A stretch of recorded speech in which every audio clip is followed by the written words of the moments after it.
О том, как выступила сборная Якутии, нам готова рассказать наш корреспондент Лидия Гасанбалаева с места событий. Она на прямой связи со студией.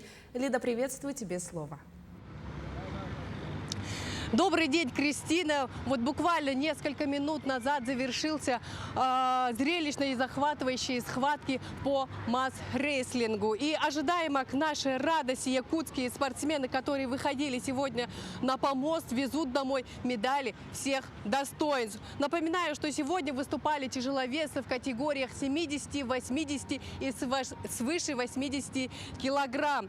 От Якутии выступили Юлиан Сидоров в категории 70 килограммов, где он принес золото. Игорь Пшенников в категории 80 килограмм завоевал серебро.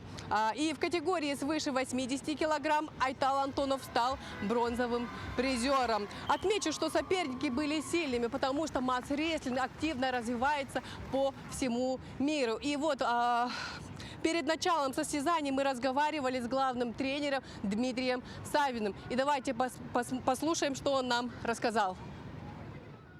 Подготовки уровня вчерашнего дня посмотрели, и Узбекистан хорошо готовился, видно,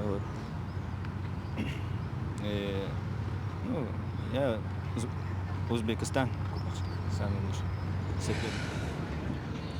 Это был второй день схваток. Предыдущие схватки были вчера.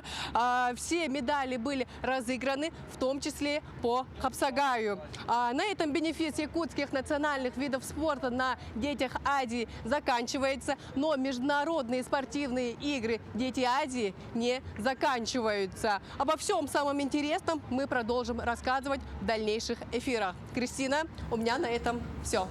Лидия, спасибо. Я напомню, на прямой связи со студией была моя коллега Лидия Гасанбалаева.